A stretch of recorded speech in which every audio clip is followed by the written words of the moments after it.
So welcome back to the afternoon session of the May 12th public hearing. And we're starting with item number 7. If you are a member of the public and you wish to testify, please follow along on the live stream YouTube and only join the item when, only join the Zoom meeting when the item you wish to testify on is being presented. So this is item number 7. Anyone who wishes to testify on item number 7, which is 108 East 78th Street, should join the Zoom meeting now or call in. Okay, Corey?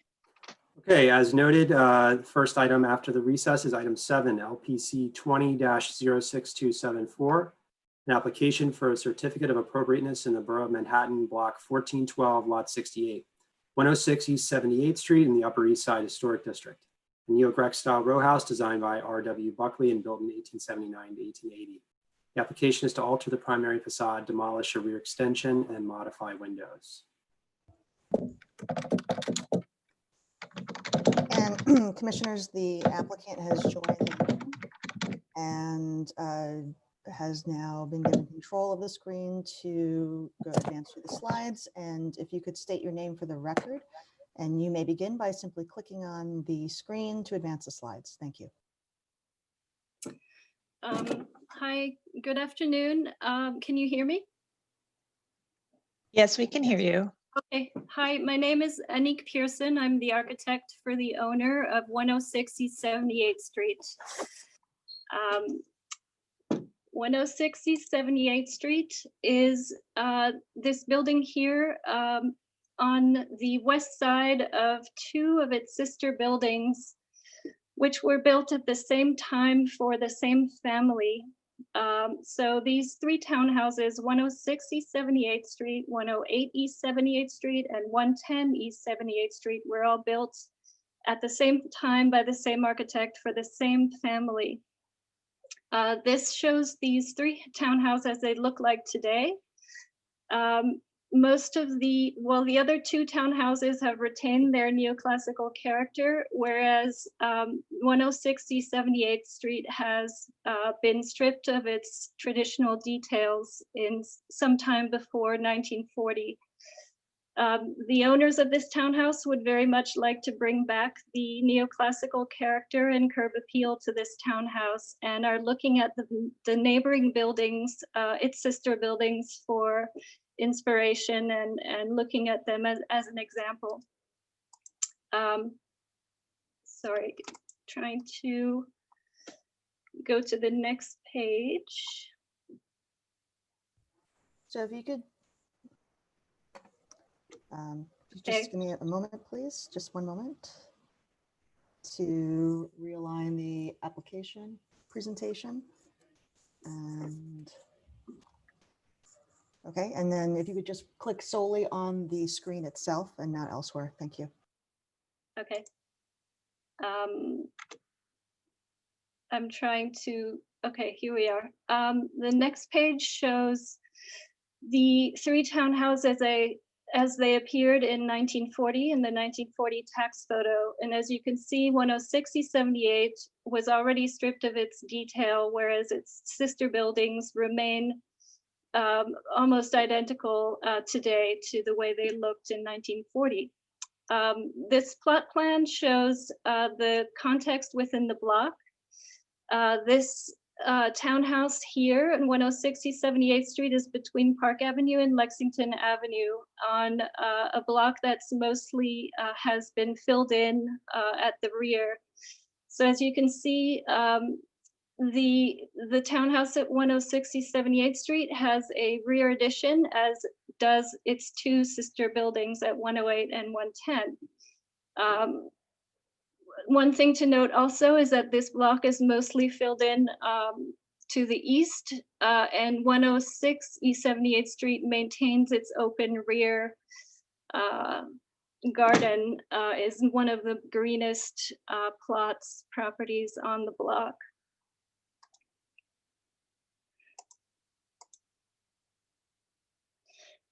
In the context of the street between Lexington and Park Avenue, there are many other examples of neoclassical townhouses that are historic, and they run from the gamut of brick facades, limestone facades, stucco facades, and some brownstones. What we are proposing to do is to reintroduce the neoclassical details to our facade by looking especially at 108 East 78th Street. The elements that we are drawing inspiration from are the panels between the windows, the shutters on the ground floor, and the rustication at its base on the basement floor, which is sunken below the sidewalk by about 3 feet. So what our proposal is to maintain the existing cornice and to reintroduce panels between the windows and moldings, framed window moldings in stucco, because those have disappeared. And so again, we're using the model of 108 East 78th Street for inspiration, as we are with the rusticated base, which is made of stucco.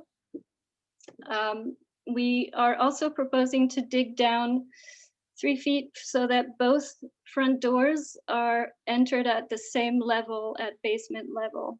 Right now, this townhouse has an entrance at basement level and then slightly above. One is to a doctor's office, the other one is to a townhouse. It was zoned as a doctor's office with a one-family residence, and we're proposing to convert it to a single-family residence, period. This is a little bit more detail showing the front facade rustication, an black iron railing defining the areaway. The panels with dimensions showing how we propose, the scale of the panel to the facade. And then the color of the stucco would all be a beige stucco. I just want to note that when I presented this at the community board hearing, the community board thought that it was a 2-color stucco, but it really isn't. It's 1 color, and this would be the color throughout.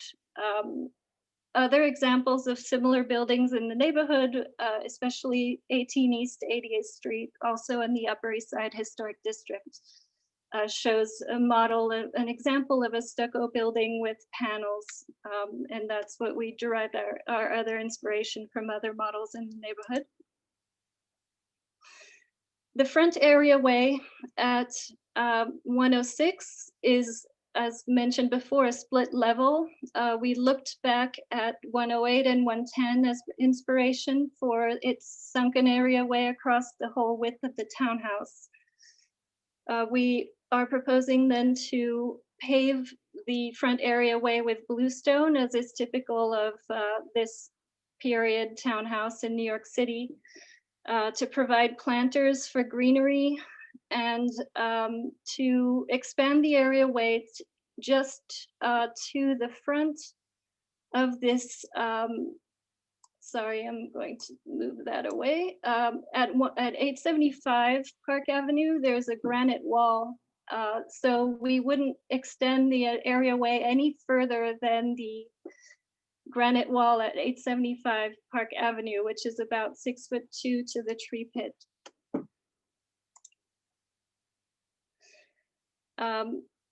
This shows a little bit more of the detail proposed for the front fence.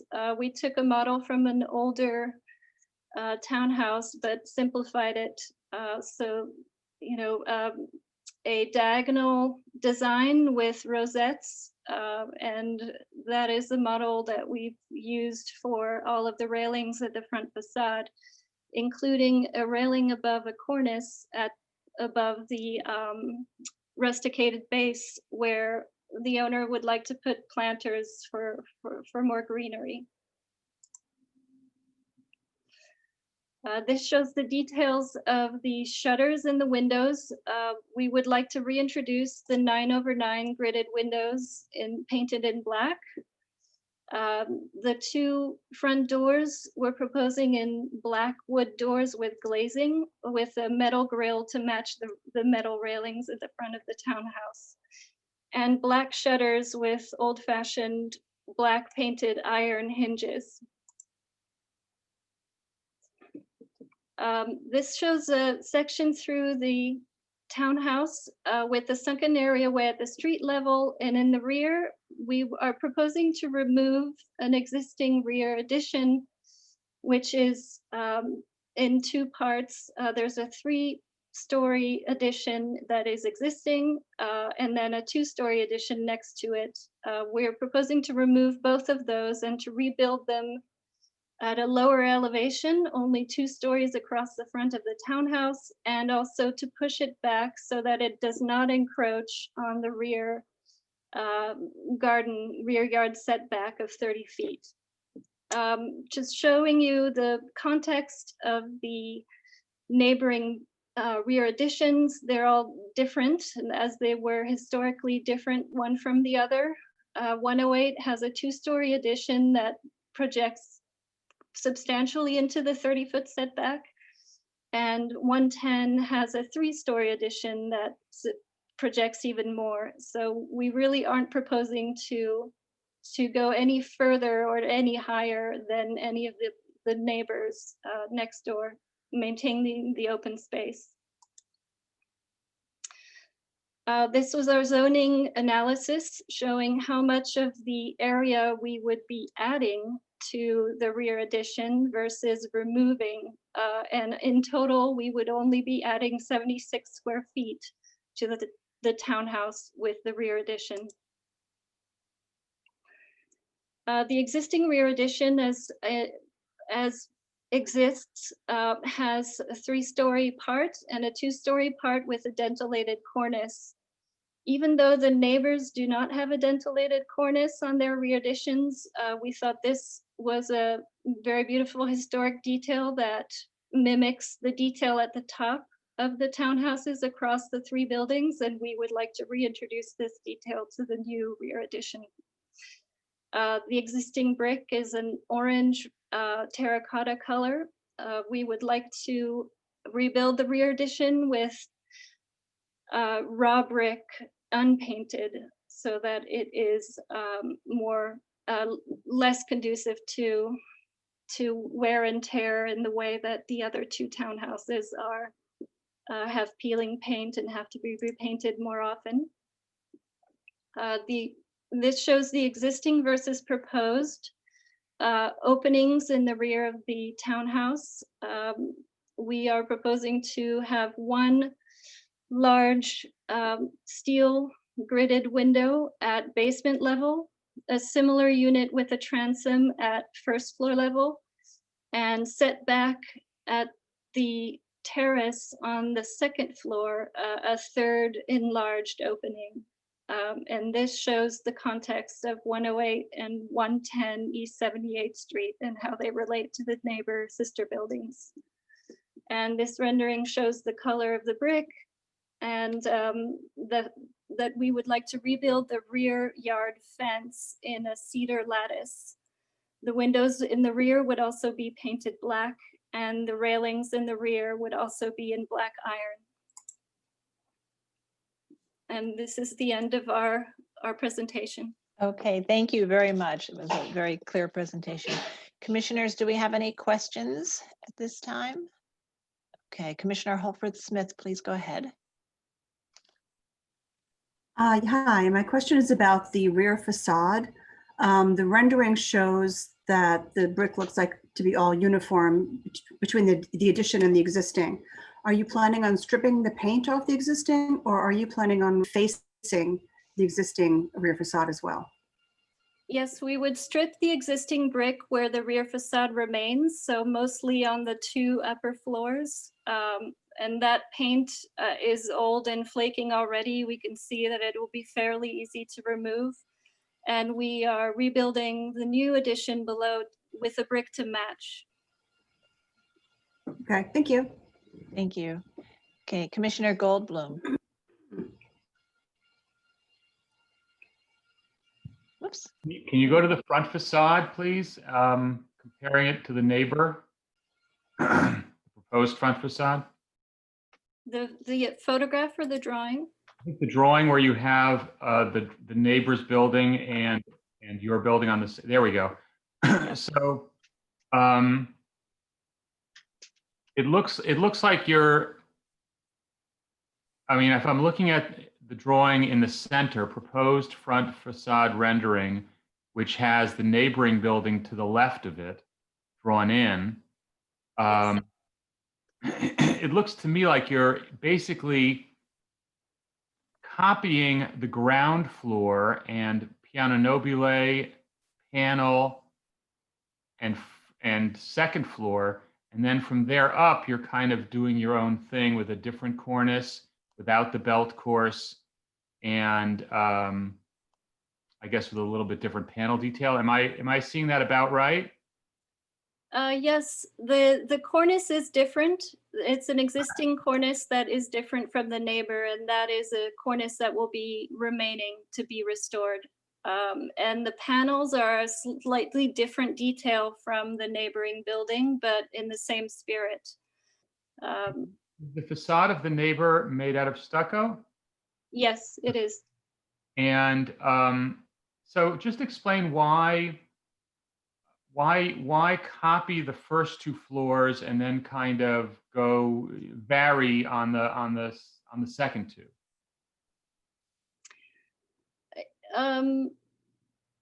You mean that the only difference is that this depth line is not present? Sorry. Yeah, that and the cornice, I guess. Yeah, maybe showing you the historic 1940 tax photo might be a little bit clearer as they related to one another. Since each of these buildings is different in character, you know, even 110 East 78th Street has a different expression of the panels. The panels go across the three windows, and it doesn't have the datum on the top. I thought that, you know, these townhouses even originally weren't exactly the same, and left some room for being slightly different, but in the same vocabulary. Is your building slightly proud of the other two? Yes, it is. And that's going to remain? Yes, and also it's a little bit higher. These buildings step down from each other, so those openings aren't aligned to one another as you go back down the street. Okay. So visually they relate to one another in period and age, but they're not identical. Okay, thank you. Okay, any other questions?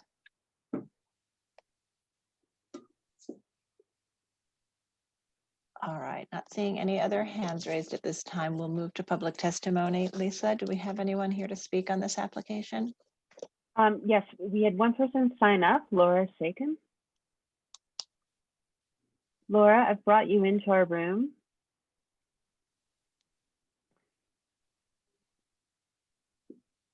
Laura, can you hear me? Oh, can you hear me? Yes, Laura, if you could state your name for the record, and you have 3 minutes. Okay, Laura Sakin for Friends of the Upper East Side Historic Districts. Friends Preservation Committee commends the applicant for reintroducing the removed neoclassical features on the main facade of this residence. The alterations proposed are in keeping with the neighborhood's character and will create a more cohesive streetscape. However, Friends takes issue with the expansion of the areaway. We urge the applicant to find an alternative solution for the areaway that does not include encroachment of the public sidewalk. Finally, Friends Preservation Committee appreciates a rear yard addition that creates a more cohesive look while restoring the 30-feet rear yard. We believe that the new openings will not detract from the building and applaud the reintroduction of the dentellited cornice. Thank you. Thank you, Laura. And that is the only person that signed up to speak. Okay, thank you. Rich, do we have a resolution from Manhattan Community Board 8 or other written testimony? We do have a resolution from Manhattan Community Board 8 recommending approval for most of the work, but recommending denial for the work at the areaway. Okay. All right. So, and Commissioner Bland, I see you have a question. Go ahead. Thank you. I was about to ask this question, but I assumed I knew the answer, but then in the testimony, I think I don't know the answer, is that the lowered areaway in the front, does it encroach on the public property? In other words, it's past the property line in order to line up with the wall of the adjacent 875 Park Avenue? Yes. It stays within your property line or not? Oh, yes, it does encroach. The existing areaway extends past the property line already. We're proposing to only push it out another 1'10" to align with 875 Park Avenue's granite wall. I see. Okay. All right. Thank you. Okay. And do you have a plan drawing of the areaway, Ms. Pearson? Yes, I'm trying to get back to it. Sorry.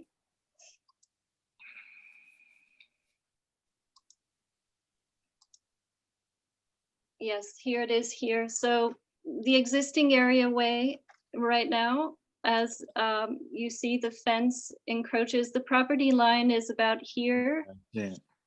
And so we are proposing to take this furthest line and expand it by 1'10", which would still leave 6'2" of clearance between the fence and the tree pit, which is the same distance between the granite wall and the tree pit at 875 Park. Mhm.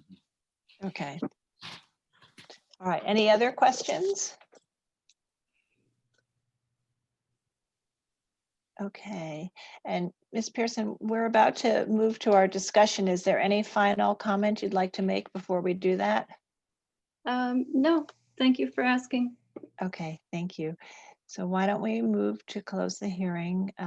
Commissioner Holford Smith, would you make a motion to close the hearing? So moved. And Commissioner Jefferson, would you second that motion? I second the motion. Okay, all in favor? Aye. Aye. Any opposed? Okay, so we're going to move to our discussion now. The hearing is closed, and we have work on both the front and the rear to discuss. And I just want to note that 106 East 78th Street is described as a neo-Grec style in the Upper East Side Historic District Designation Report. But we know that it had been altered over time, as others in the row have, with the removal of the stoop and other facade details. And we also know that many 19th century row houses in this historic district were redesigned in a neoclassical style in the early 20th century. And examples of that are on the two adjacent buildings. So, this building was essentially stripped and its stoop removed, and it was stuccoed over. The designation report still gives it its 19th century neo-Grec style, so not reflecting that. So the first question that you all should address in your discussion is whether it's appropriate to make modifications to this facade as it's described as neo-Grec. And if the modifications that have already been made over time lead you to the answer yes, then the next question are the materials, the fenestration, and the details. And then, of course, we should address the areaway, and then the rear yard addition and the enlarged window at the second floor of the rear facade. So with that, why don't, Commissioner Bland, would you like to start this discussion? Sure. I'll start, as you suggested, at the front. And since I asked the question about the areaway and the testimony was about that, let me suggest that I think I support what's being proposed. I think to push it back to the property line, for instance, which is further back than the current areaway, would be a disservice actually to the design of that intricate little streetscape right there. 875 is already established that one is not walking in that area in any event. If this were an avenue with lots of traffic, I might feel differently, but I don't here. I think the design, for me, takes precedent. With regard to the overall scheme, neo-Grec, whatever this thing is, classical, I guess, whatever that means, is what it is now. And its neighbors are a version of that as well. This has been stripped. The owner wants to enliven it a little bit, and I think that's an appropriate thing to do in this district. We've seen lots of examples of that over time. I do think that the building should remain not a twin, and it will not. That was made clear by the applicant's presentation. The cornice which exists will not be replaced, and it's a different cornice, slightly higher. The building itself is slightly proud of the neighbor. So therefore, exactly aping too many of these stuccoed changes would be wrong. But I don't think that's the intent. In any event, working with staff, they can be assured that it's not aped exactly. But we see lots of terrace rows, where, in fact, I live in one, 5 buildings. They're all slightly different, but they were designed as a terrace of 5. So I think what I'm seeing, I like, and I can approve it. I particularly like the 9/9 windows that are being suggested to be returned. In the rear of the house, I think that 73 or 76 whopping square feet that are being added and readjusted mostly is what we see often. L's, for some reason, were popular then and very unpopular now in terms of interior layouts. And I think what's being suggested is consistent with what we've seen so often in row houses all over the city. And I think this is being done particularly well. So I don't think I have any objections at all. Okay, great. Commissioner Lutfi. Well, I guess I feel like what's being proposed is fine, but I'm a little disappointed that given the significant changes to the facade, that the applicant didn't seek to do a little more to make the facade speak to the buildings around it without trying to really mimic them as much. So while I'm not, I can't say I'm against it. I think it's a little disappointing, as I said. The back, on the other hand, I'm fine with the areaway. The back, on the other hand, I think the addition is minimal, and I feel like the rear facade is much more cohesive, and it's in terms of its design, and it just fits together better. Okay, thank you. So I do agree that, as Fred said, that there could be some additional work with staff on the building. Okay, Commissioner Jefferson. I agree with Commissioner Bland. And I think it's quite sensitive, the language, the way she used the language. So I recommend approval, yeah. Okay, Commissioner Gustafson. I'm on the Bland train entirely. Okay, Commissioner Shamir Baran. I think it's provable, but I do think that there's something that the building next door, 108, there's something about the proportions, the actual dimensions actually of the windows, of the frames that that may not have been perfectly mimicked in the 106 version. So it's going to be a strange kind of copy, but maybe not as special as the one on 108, because 108 seems to have, it's hard to tell, but seems to have thicker frames in the actual stucco in the surround of the windows. It seems to have thinner, that is shallower panels, raised panels. So it's going to be very sort of nuanced. And my sense is that I actually don't know that it will achieve or be kind of as good as the one as 108. But I actually don't know how to deal with that. So beyond everything I just said, I think it is approvable. I think when we're going to see the differences between the two buildings, it may not be very satisfying. Okay, Commissioner Holford Smith. I'm going to start at the back because I work my way to the front. I think the back is very successful. I think it's a well thought out facade. And the areaway, the depth of areaway, I think is fine in this context. I'm in agreement with some of my fellow commissioners on sort of uncomfortable with the front facade. And I think it's a matter of proportions, and maybe they can work with staff to get that to be a better proportion of, as Adi was saying, the window surrounds and maybe the size of the panels. They seem large, but I think the spirit of it is good, and I can accept it. Okay, thank you. Commissioner Chapin. Well, I agree with the changes in the back and the areaway and retaining the original, or not the original, but the current cornice.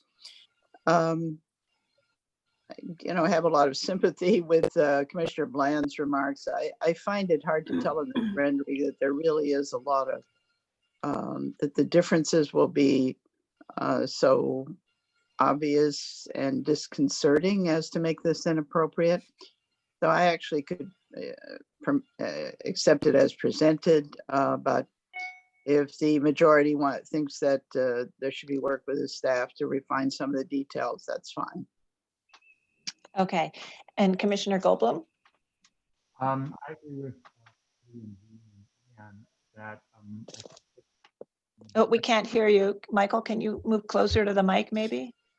How's that? Is that better? Better, yes. I agree with Anne and Adi and Jean in that I think the back is fine and the areaway is fine, but the front facade, they can work with staff to make it more differentiated. I think that the focus of that differentiation should take place on the lower two floors, because that's where the mimicry is most strong and would be experienced most immediately.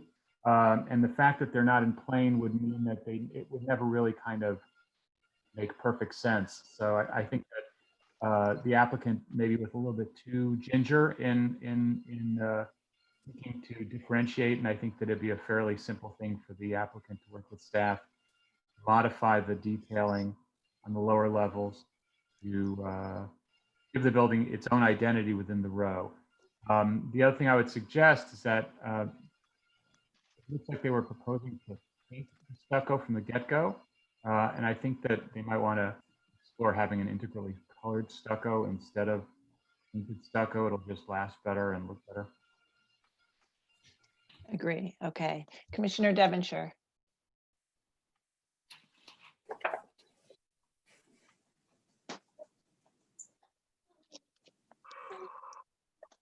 Commissioner Devonshire, you there? Oh, you're out. Sorry.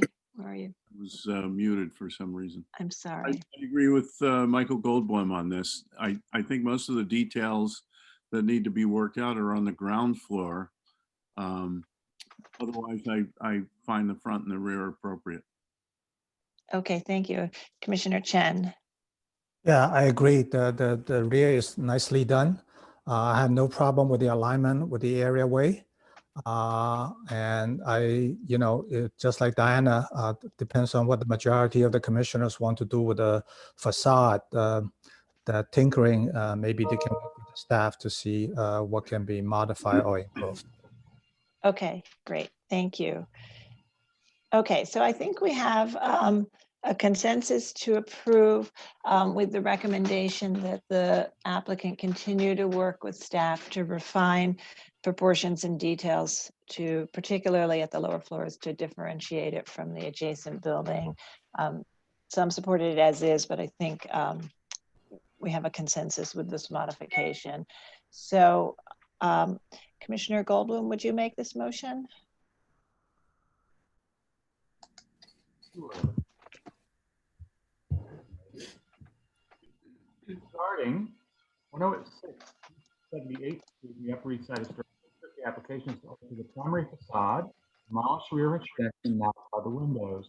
I note that the building's style, scale, materials, and details are among the features that contribute to the special architectural and historic character of the Upper East Okay, Side. Michael, you're breaking up. Could you just move closer to the mic? Sure.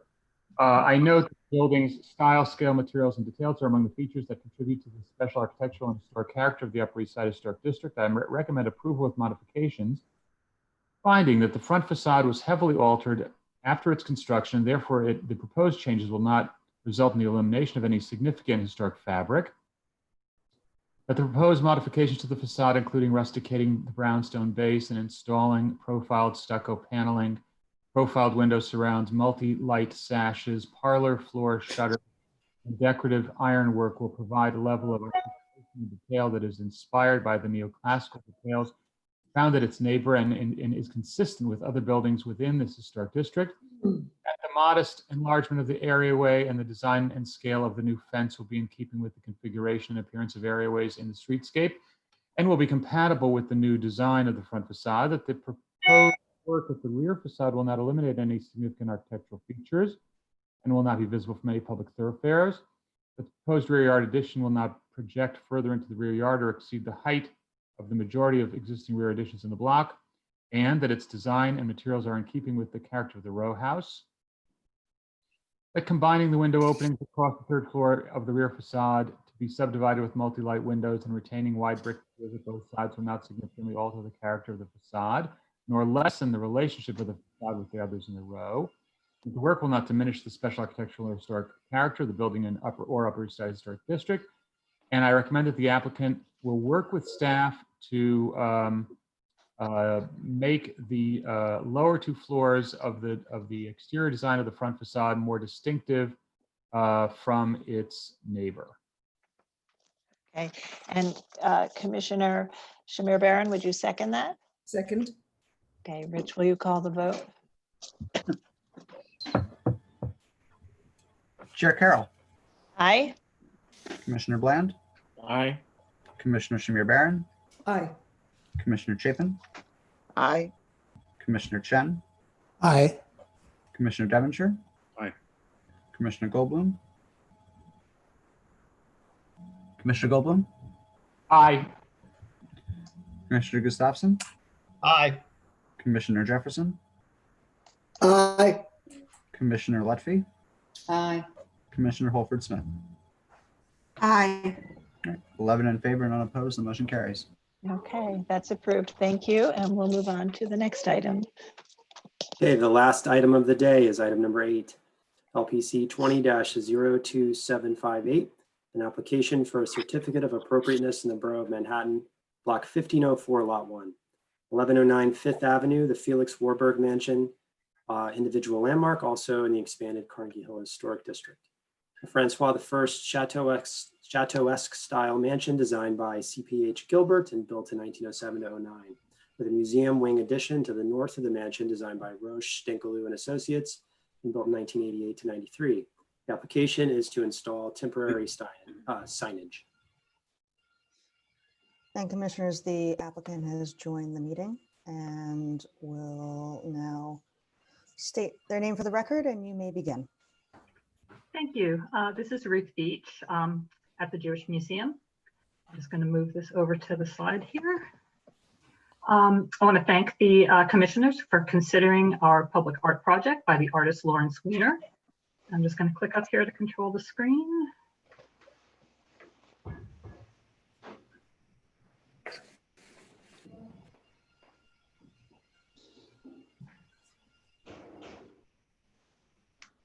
I'm not getting control of the screen. So you just have to take your mouse and click on the image of the slide, Okay, and then you can use the best practice to use got the it, arrow buttons. great. Thank you so much, sorry. Okay, so I'd like to start by introducing our team. This has been a complicated project, and so we really reached out to the best. Walter B. Melvin Architects. They've been our architect of record for our landmark exterior facade for over 25 years. And together we have worked to ensure that the facade is kept in A+ condition. As a matter of fact, the museum has spent $2.6 million on the facade repairs and maintenance over the last 15 years. Our engineers are Silman and Associates for this project. They specialize in preservation projects and have done work for the Harvard University Art Museums, the Brooklyn Museum, the Whitney, oversaw restorations of Carnegie Hall and the Jefferson Memorial. And for this project, they designed a system of brackets that will stabilize the artwork. And then finally, North Shore Neon Signage Company, very well known for their work in Times Square and Citi Field, but also as well as for numerous culturals, including the Whitney Museum. And they will produce the artwork on a perforated vinyl scrim and will install the brackets and artwork. And of course, all this work will be overseen by the Department of Buildings. I want to say a few words about our process. We've been working with staff at the Landmarks Preservation Commission for nearly a year. I really want to thank them, especially Leanne Pollock. We've submitted 2 ZRD1 zoning proposals related to signage to DOB. The last was approved, and we've presented twice to Community Board 8. And at every step along the way, we've listened to feedback, and we have extensively modified the project to comply with both regulations and concerns that we've heard. Our timing. DOB has approved this as a temporary project for 3 months with the option to apply for an extension for another 3 months. We hope to start the installation as soon as Landmarks and DOB sign off and our contractors are released to perform non-essential work. Our projected timeframe is installation of the artwork in July with an exhibition period of August through October. Now I'd like to turn and just speak briefly about the artist and the project. A number of years ago, the museum's curatorial staff wanted to address the political strife post the last election. We were very privileged to work with Lawrence Weiner. He's a pioneer of the conceptual art movement who uses language as his medium. As a native New Yorker born in the Bronx, Lawrence thought carefully about the message, context, and site of this commission and chose to address both the historical and urgent contemporary social issue in this project. The work is called All the Stars Have This in the Sky Have the Same Face.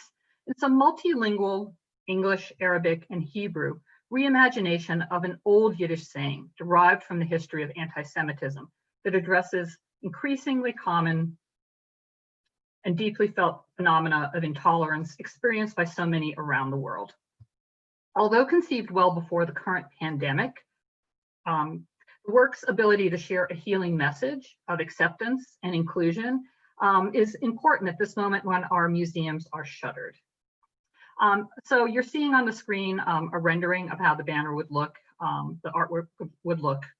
And to the right of your screen, I'd like to point out one of our precedents. This was an installation of Lawrence's work as part of the Whitney's 2007 retrospective for him. And you can see here, this piece, as far as the eye can see, was installed on the Whitney's Breuer building facade. It used adhesive letters installed on a framework anchored in the mortar. We also would like to refer you to the New York Historical Society. They use a similar system of brackets and anchors that allow the Historical Society to install large-scale banners promoting temporary exhibitions. These brackets are anchored into the building's ashlars and fluted columns. And now I'd like to introduce Ted Eaker, who is a principal at Walter B. Melvin, who is going to take you through some of the technical aspects of the project. Ted, are you there?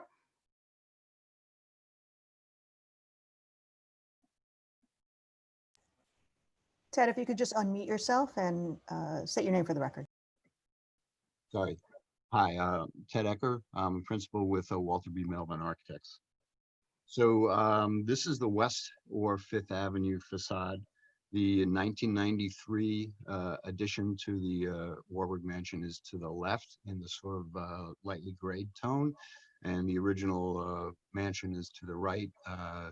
There's a photograph of the mansion west facade just to the right of the elevation. Excuse me. As you can, the banner is depicted in red. As you can see, it extends across the second and third floors of both the addition and the Warburg Mansion. As Ruth had mentioned, the artwork will be printed on a vinyl perforated scrim clipped to a continuous perimeter cable, which is supported by a series of steel tube brackets projecting from the building. The tubes will be welded to either steel base plate or steel channels, which will be bolted to the building with stainless steel threaded rods drilled and epoxied into the facade. Excuse me. Next slide, please. Back to A200. Sorry. So this is, nope, that's it. So this is a view of the South or 92nd Street facade. And as you can see to the left, the brackets are designed to keep the scrim out beyond the furthest decorative projection points of the west facade. Okay, and we can skip to A202. All right, so because of the construction of the mansion and the addition differs significantly, the bracket designs differ accordingly. The mansion is constructed of solid masonry and is faced with 8-inch thick solid limestone blocks. The addition is built as cavity wall construction with a veneer of 3-inch thick limestone panels. The brackets at the mansion have been designed so that all of the anchor points will be located into mortar joints, just as was done and approved at the Historical Society. These brackets can be seen at the bottom of the page. The brackets have been designed and positioned so that none of the decoratively carved limestone will be disturbed or affected. At the addition, because of the cavity wall construction, it is not possible to achieve the required pull-out resistance without having additional anchors going into the body of the stone, as well as the mortar joints. So these brackets you can see at the top of this page. There will be a total of 12 brackets are proposed, 6 at the mansion and 6 at the addition. There will be a total of 86 anchors. 48 anchors will be required at the addition. At the mansion, there will be a total of 38 anchors, which is very similar to the 32 anchors embedded into the Historical Society stonework. The bracket assemblies will be either primed and painted or hot dip galvanized after fabrication. And to ensure that the brackets will not mar the surface of the limestone, there will be an EPDM spacer separating the steel and the stonework. Next slide. For the base repair scope, all the anchors will be completely removed by core drilling around the threaded rods.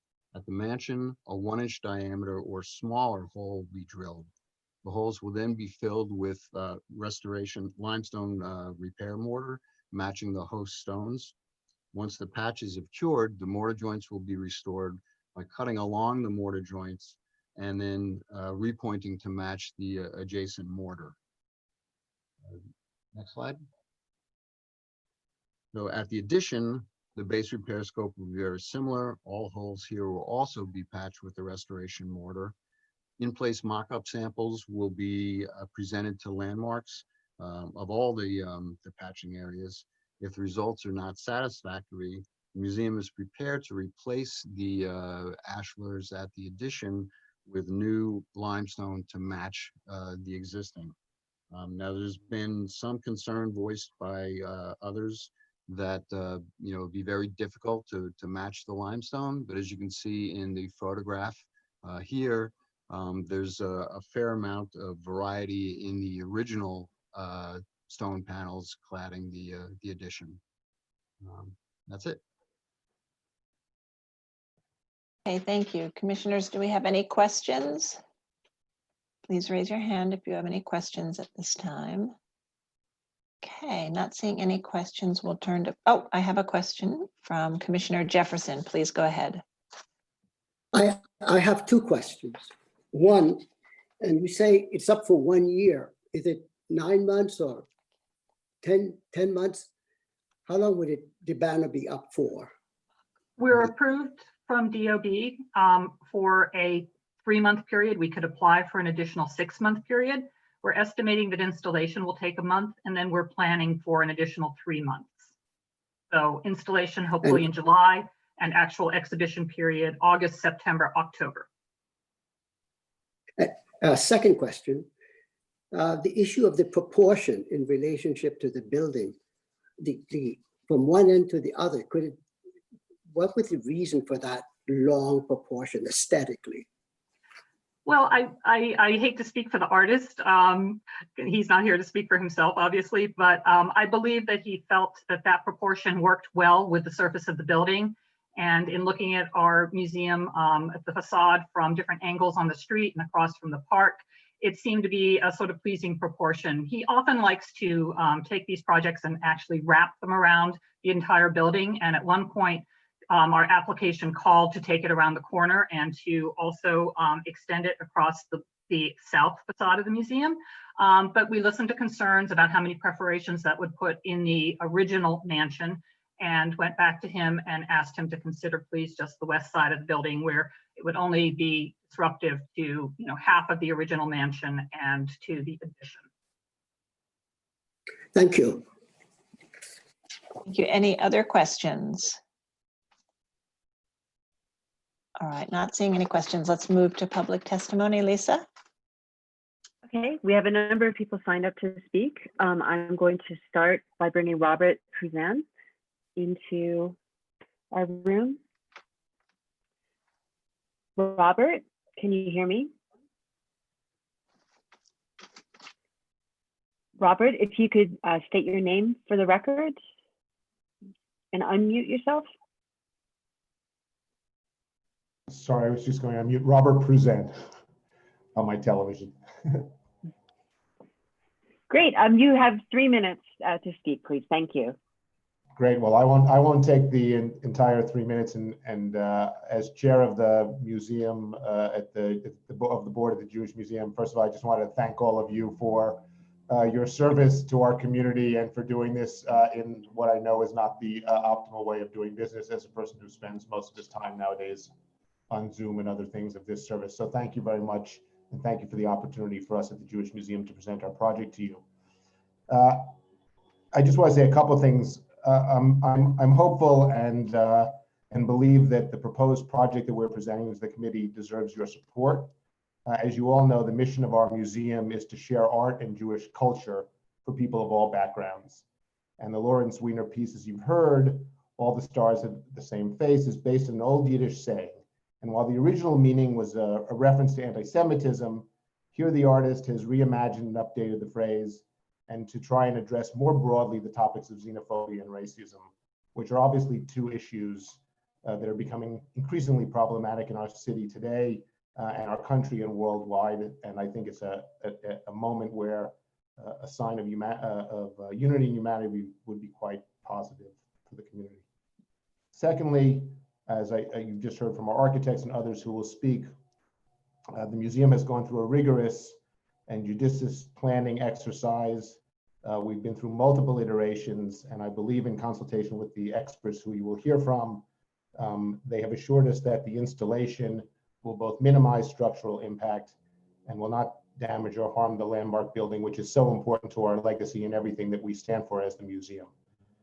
And lastly, which is sort of our COVID moment here, we started this project before the city shut down, before we were all asked to work from home. But it seems at this moment, with the neighborhood closed, that this exhibition gives us an opportunity to serve our community in a very unique way and bring a positive message of inclusion and hope and unity to our community and help us get out of this crisis and return to some semblance of normal, but have art be part of what is out there as a positive element for the city as it tries to get back to its regular day of life. So With that introduction, I thank you and thank you for your time. And I want to thank all of the people who have offered to support the museum in this application as they come to speak as well. So thank you.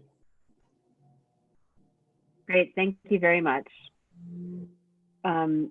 Next, we are going to bring in Sheena Wagstaff.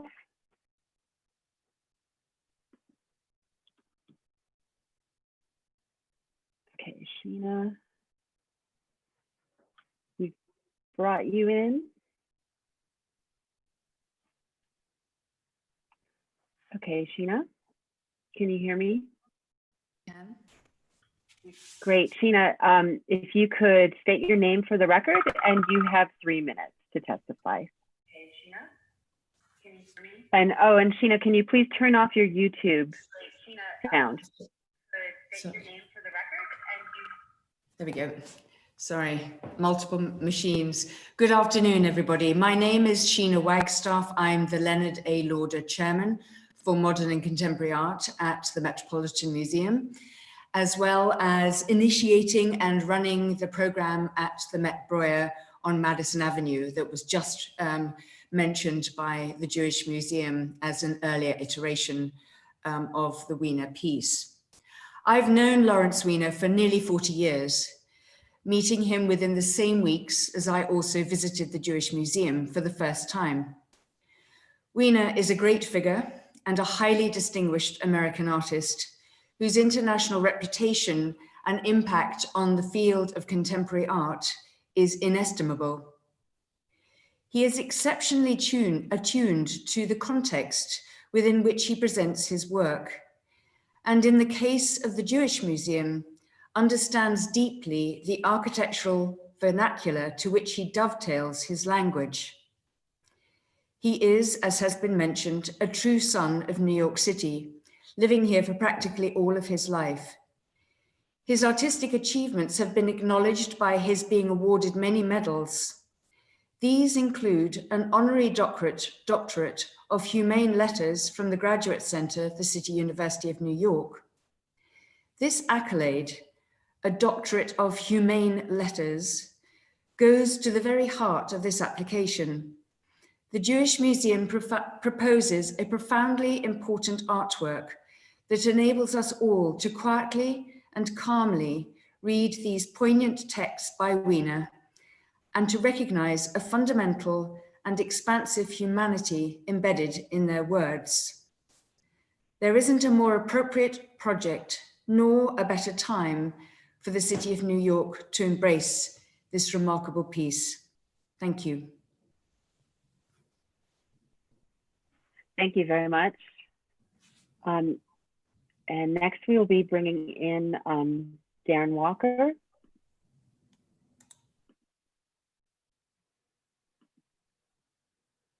Darren Walker, we've brought you in.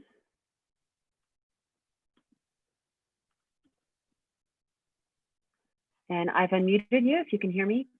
Yes, I can hear you. Wonderful, thank you. If you could just state your name for the record, and then you have Darren 3 minutes. Walker.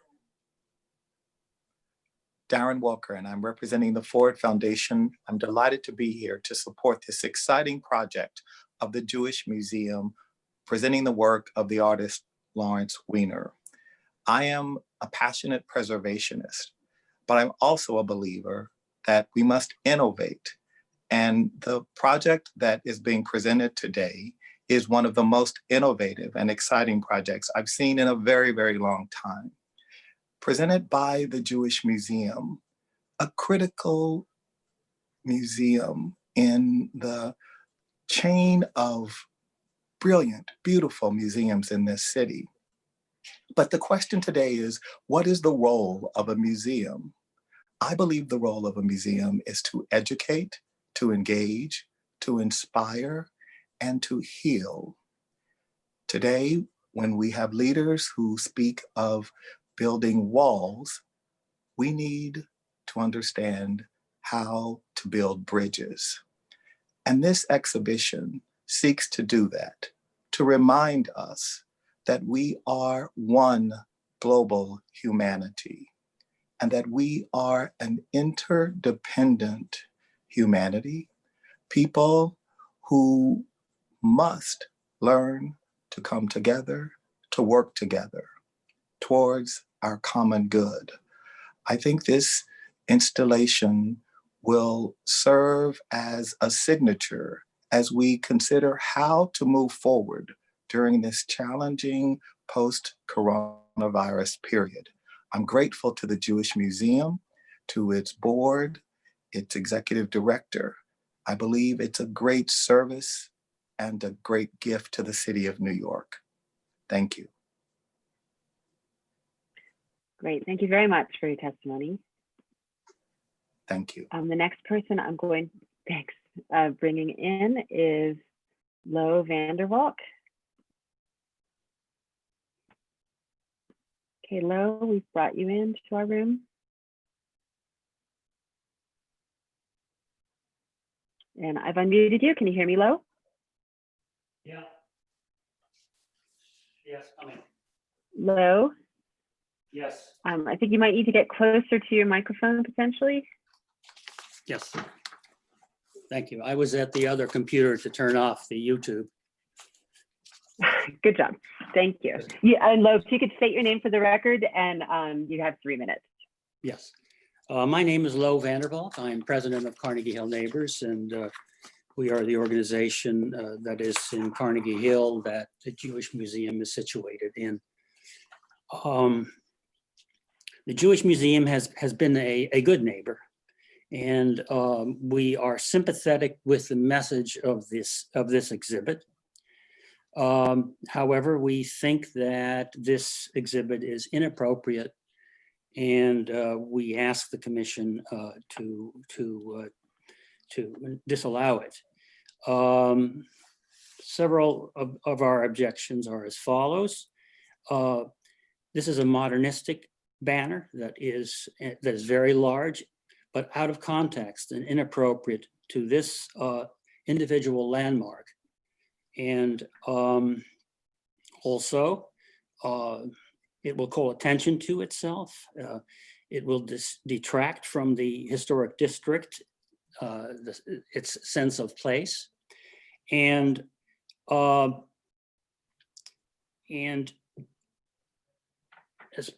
as part of Museum Mile and all the other mansions and institutions that are great historic buildings, it will stand out and mar the rhythm and integrity of all these historic buildings on Fifth Avenue and also in the surrounding area. It also threatens the physical integrity of the building's facade, we believe. And this was cited at the community board as well, and where architects participated in its evaluation. And the potential for something going wrong, for damage, for an accident is very real. We do note that on the on the north half of the building, the Roach addition, that if there is damage, the individual limestone panels will be replaced in whole. But still, this is a very risky operation, we feel.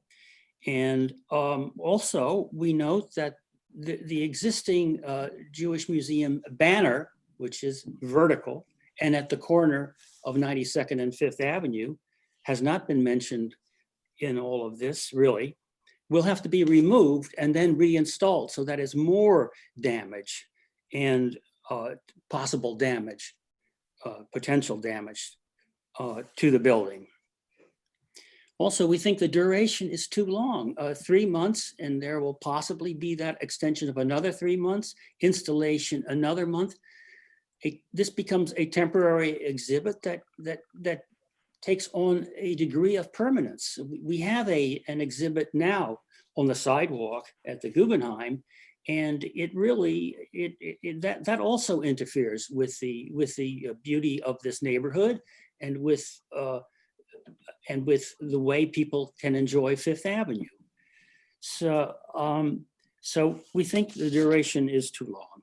We are also concerned that this could become an example for another exhibit by the same museum in the future, and or possibly other museums on Museum Mile. We recognize that the New York Historical Society exhibit, but we think that that's the west side, and we also think that's there are 5 blocks, including the Museum of Natural History, that represent a wholly different atmosphere from that we experience with the Jewish Museum, which is part of a residential community. The Jewish Museum takes up only half the block and is surrounded by residential buildings, unlike the exhibit at the Historical Society.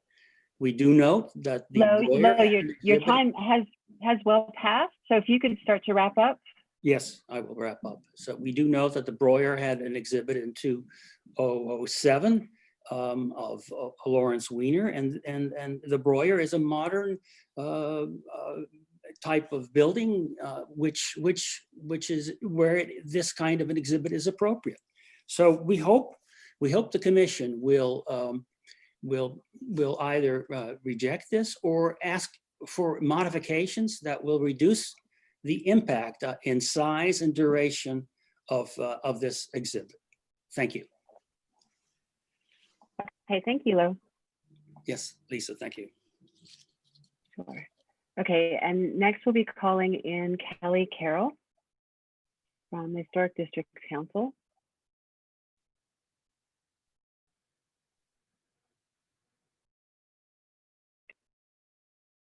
Okay, Kelly, I've unmuted you. Perfect. Kelly Carroll, Historic Districts Council. Albeit a temporary installation, HDC opposes the proposed signage on the CPH Gilbert and Roche Dinkaloo hybrid masterpiece. The applicant furnished the 2007 art/signage installation on the former Whitney as precedent. HDC agrees that the Whitney installation was successful as the artwork did not diminish the entire facade or architecture of that building. However, what worked on a modern building does not translate to a Chateauesque style one. The proposed signage obscures the majority of the facade and is overscaled. Smaller signage and utilization of the existing flagpole should be explored as alternatives. Thank you. Okay, thank you, Kelly. Next, I'm going to call in Annabelle Zeldorf.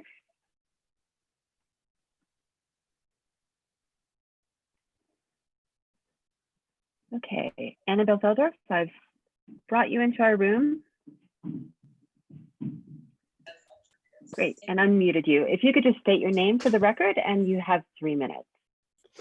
Hello, wait, I just have to turn this off. Hello, my name is Annabelle Zeldorf. Oh, and if you could just turn off your Yes, YouTube sound, please. Yep. Okay. Very sorry.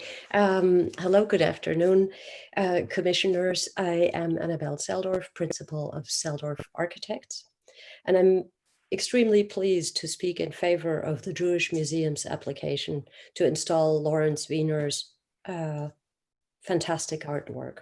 Not only is this an important work of art to be made available to people without entering the building, and that I believe is especially important in these days. But perhaps equally as important, and speaking as an architect, I want to stress that reviewing the details that Walter B. Melvin has put forward to install this artwork are so careful and so considerate and so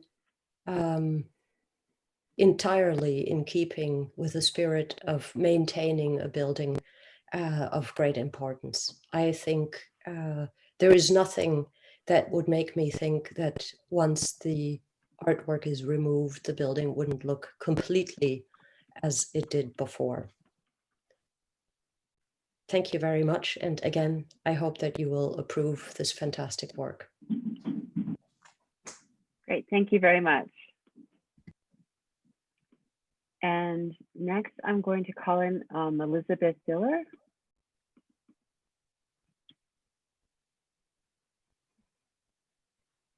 Okay, Elizabeth Diller, I've unmuted you.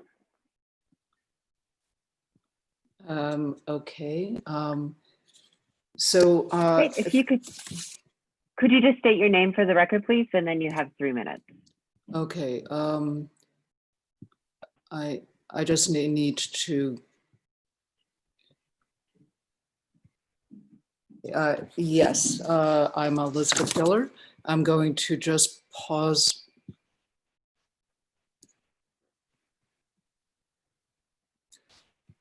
I'm sorry, the sound is a problem. Okay. Oh, okay. We can hear you me now? perfectly, though. Okay, thank you. Yeah. So thank you very much for the I think that's an echo from a minute ago.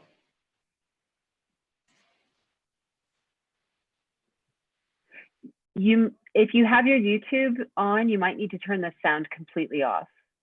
I'm turning it off. It doesn't seem to want to go off. And that sound is completely off.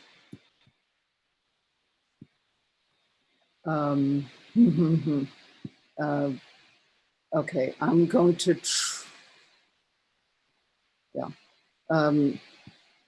maybe, is my tech support there? Can you make a suggestion? For what it's worth, we can hear you very well if you just want to keep speaking. I'm going to keep speaking, and there is a weird feedback that I'm hearing. Okay. So thank you for the opportunity to speak on behalf of the Public Art Project for the Jewish Museum. And as an architect that has, no, I'm hearing my own feedback.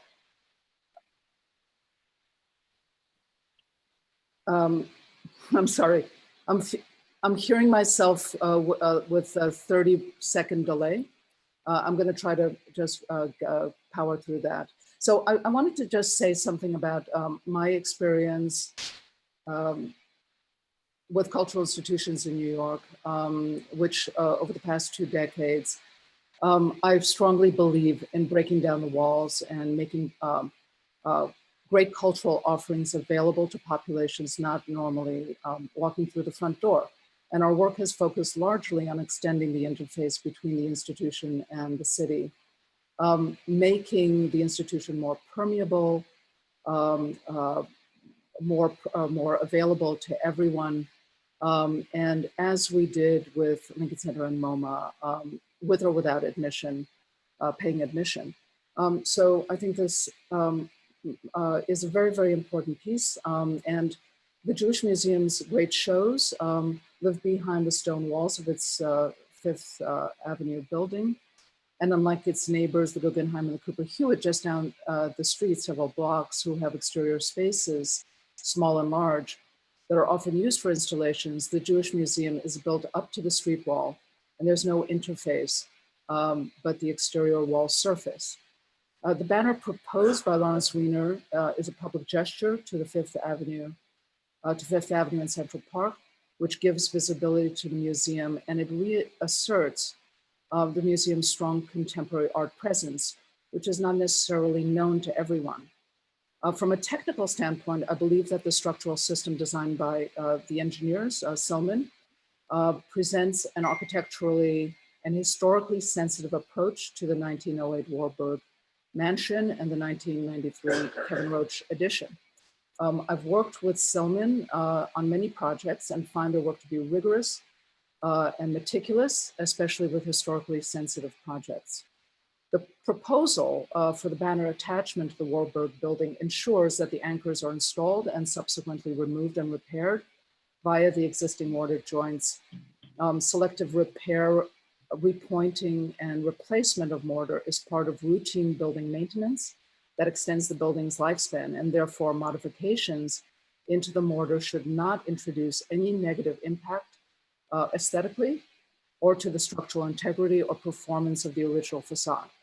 For the 1993 edition, the stone repairs to the veneer of the stone, as it's cited in the building, utilizes the premier industry standard, the ON system, which with certified installers, labs, technicians, and so forth.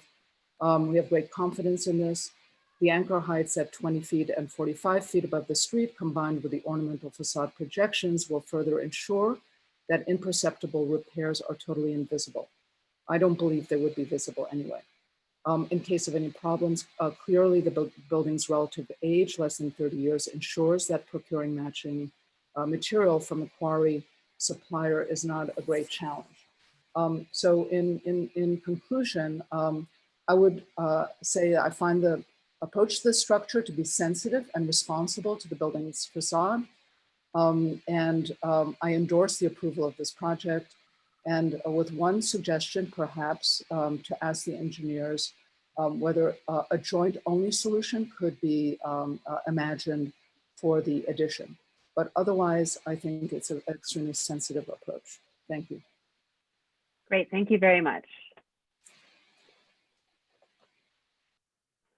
Okay, and next I'll call in Lara.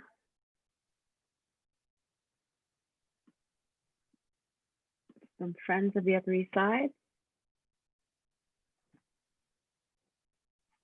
Okay, Laura, you're in.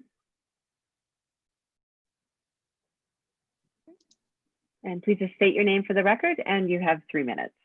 All right, Laura Seking, representing Friends of the Upper East Side Historic Districts. Friends Preservation Committee commends the applicant for listening to the community concerns and altering the proposal to cover only one of the building's facade. However, we cannot support this proposal. The sign installation is extremely intrusive to the building, with 86 perforations alongside Fifth Avenue, requiring substantial patching to the limestone facade. Finally, the sign will cover an extensive portion of the facade, severely impacting how the mansion is perceived by the community and disrupting the streetscape. While the sign will be only temporary, the damage done to the original masonry of this exceptional building will be permanent, and Friends is concerned about the precedent this proposal, if approved, will set. Thank you. Okay, thank you, Laura. Okay, and next I'll call in, I believe this is Eamon Roche, KRJDA.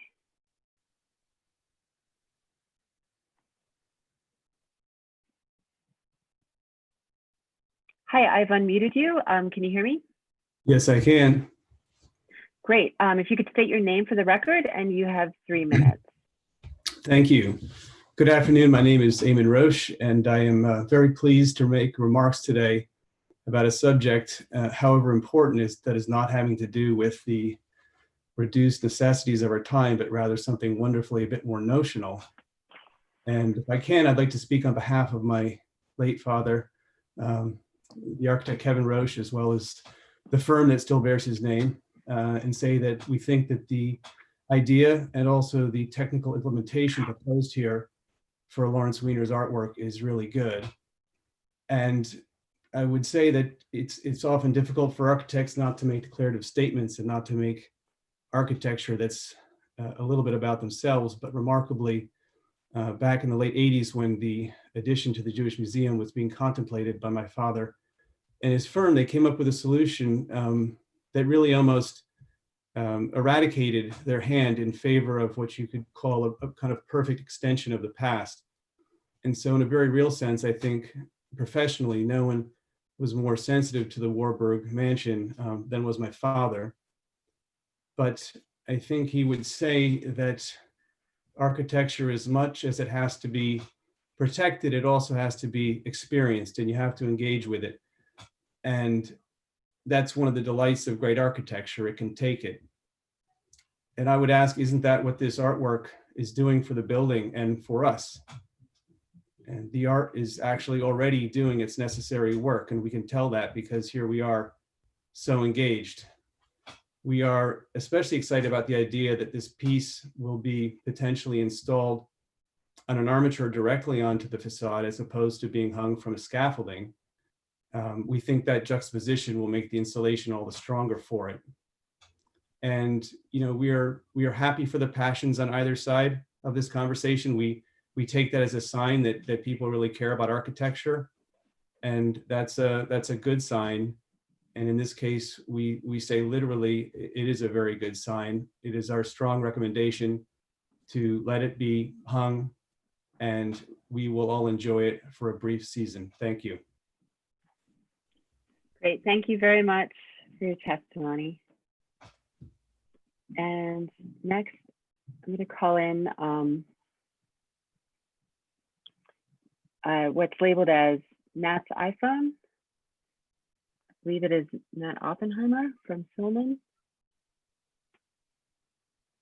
For your testimony.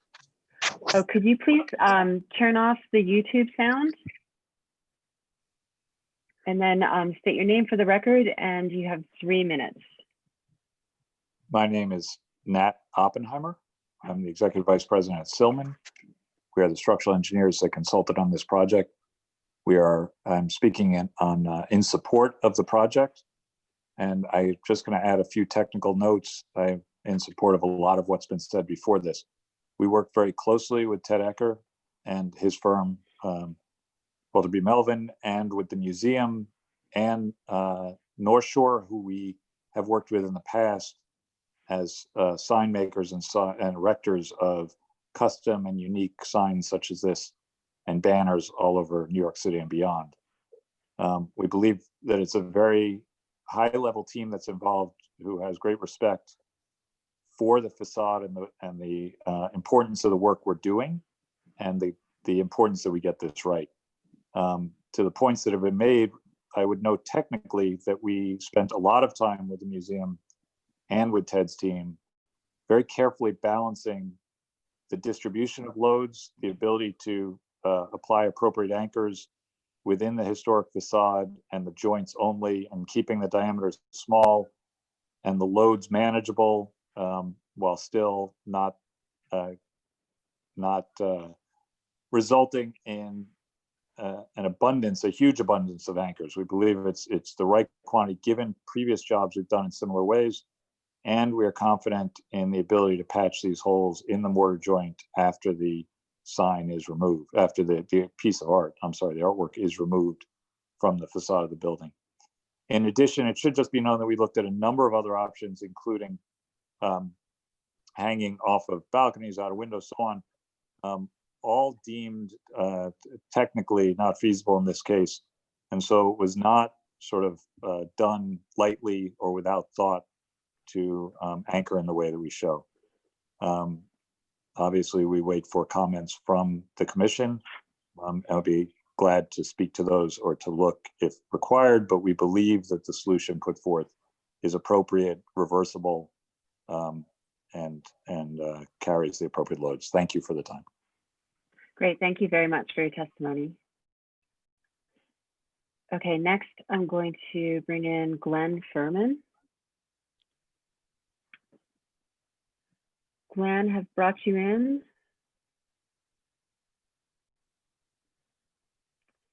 Great, and I've unmuted you if you can hear me.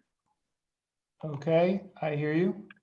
Great, if you could just state your name for the record, and then you have 3 minutes. Sure. Good afternoon. My name is Glenn Furman. In addition to living in the district, I'm the founder of the Flag Art Foundation, an 11-year-old nonprofit art space on 23rd Street. My wife and I have also organized 2 major New York City-based initiatives over the last decade, including providing free Wi-Fi to 95 square blocks in Harlem, and a teaching prize for New York City public school teachers that is about to announce 23 teachers winning awards ranging from $500 to $100,000 in celebration of their outstanding efforts on behalf of New York City public school children. We've also been long-term supporters of public art in New York. In short, we love New York City and believe to our core that public art is a critical part of what makes New York such a special place to live and, importantly, to visit. This project is not just another public art project. Lawrence Weiner is one of the most important artists alive today. He has been making revolutionary works for over 50 years. Lawrence literally created an entire new art form. The idea that the essential part of the artwork is the idea behind it, not the paint or clay that makes any particular object.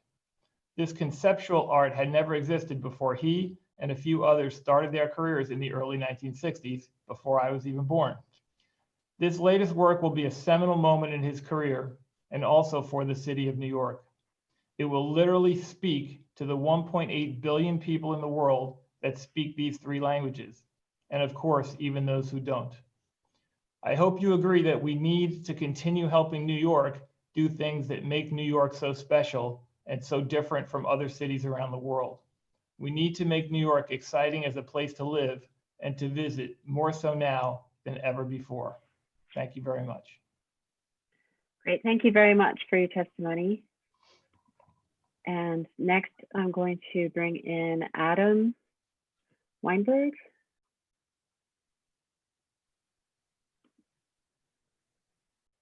So Adam, I've brought you in.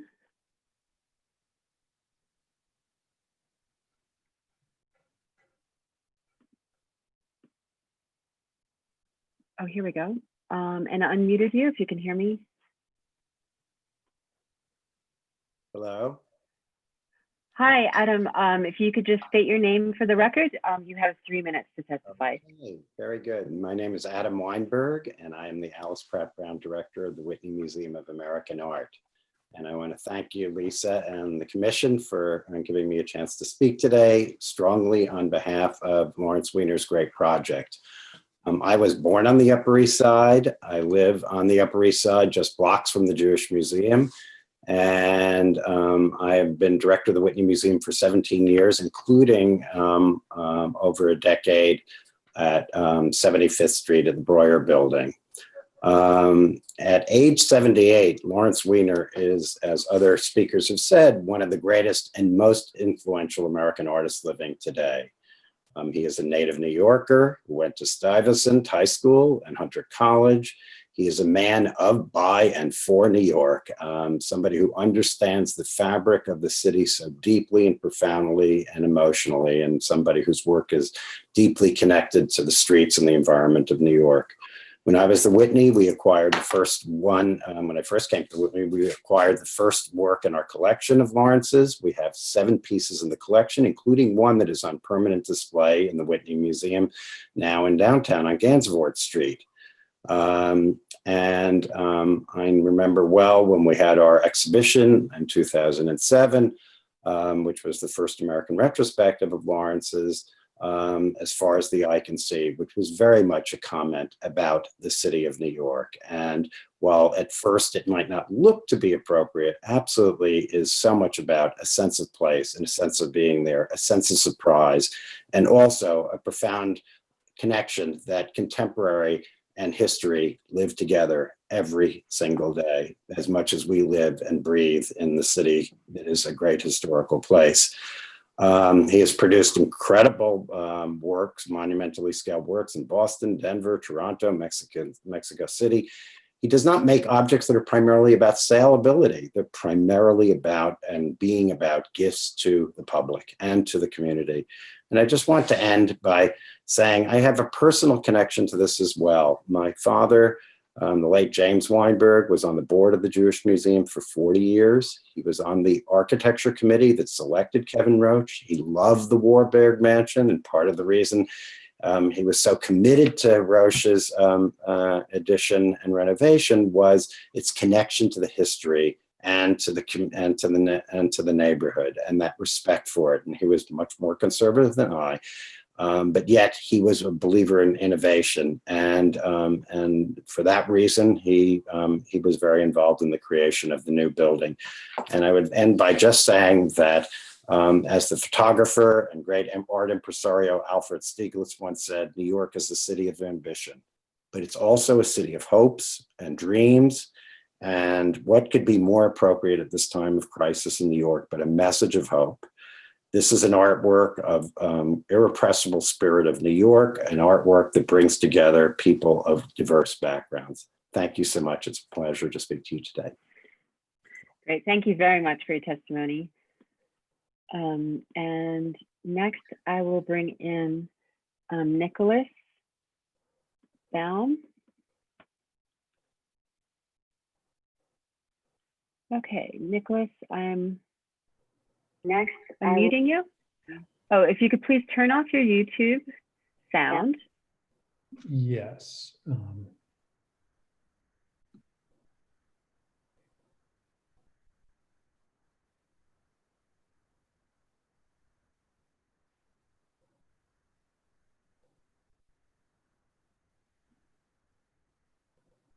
So Nicholas, you just have to, once you turn off your sound, just, we're ready for you. Just state your name for the record. Yeah, and just unmute yourself as well.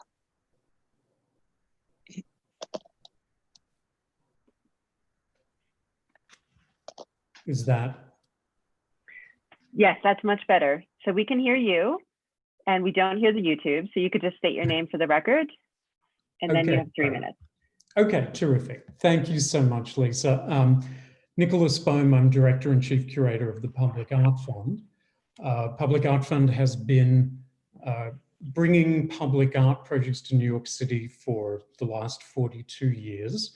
And I think when I think about it, several of our most successful projects have been those which have been, in fact, contemporary artists in dialogue with great landmarks of the city. I think of Tatsu Nishi's Discovering Columbus in Columbus Circle. I think of Ai Weiwei's Good Fences Make Good Neighbors in relation to the Arch in Washington Square or the Cooper Union Foundation building. And those dialogues are absolutely, distinctive from the historic building, but also bringing new attention to it, a new sense of what makes it special, adding to the layers of history that are what makes our city so rich and such an exciting place to be. So I am delighted to speak in support of what I think promises to be a landmark on a landmark, a really superb work of art by one of our great artists.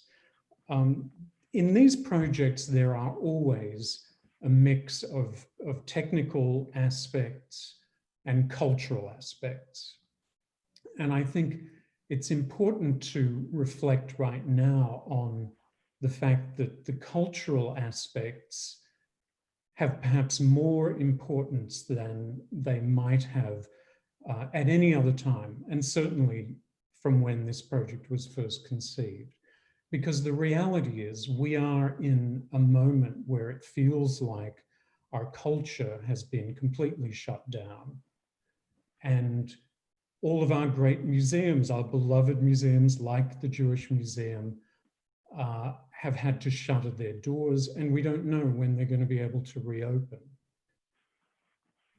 What I take from that is thinking that, art continues, art and creativity are fundamental to the DNA of New York City, and they're going to be fundamental to the recovery of New York City. And public art is going to be in the vanguard of that process, because this is something people will be able to see and enjoy, social distancing outside safely. And that cannot be said for virtually any other contemporary art exhibition that would have been planned to be happening at this moment in time. And I think that is so powerful and so important, in addition to the great message that the work expresses. I actually took a ride on my bicycle on the weekend. I live downtown, but I went up to Central Park for a bike ride, and I wanted to see, the visibility to the street and to the park of the facade on Fifth Avenue of the Jewish Museum building. And it is very prominent. And this work of Lawrence Wiener's will be a public exhibition that thousands of people will be able to enjoy. Far more people, I dare say, than might ever see an exhibition inside the Jewish Museum. and certainly under the lockdown conditions that we have. So public art has an extraordinary opportunity right now to sort of lift our spirits. We'll need to recover as a city, and our spiritual recovery, our cultural life is a key part of that. I think it's also important that at a moment like this, you know, we think of what we can do, not just in our own local area and our own neighborhood, but as a city. What can we do to strengthen the entire city? The Jewish Museum belongs to everybody. Central Park belongs to everybody. And I really believe that in presenting this work in a democratic, open, and public way, we are sending an extraordinary and positive message that is vital and will be vital over the summer and into the fall. So I heartily commend this project that I know will lift our sights to the stars, physically and metaphorically. Great. Thank you very much for your testimony. We appreciate it. A pleasure. Okay. Now, in terms of people that still signed up, I'm going to bring in Rashid Johnson.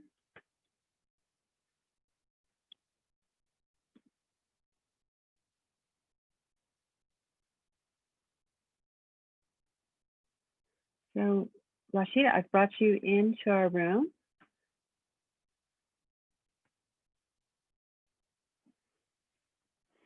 Rashid, can you just accept being brought into our room?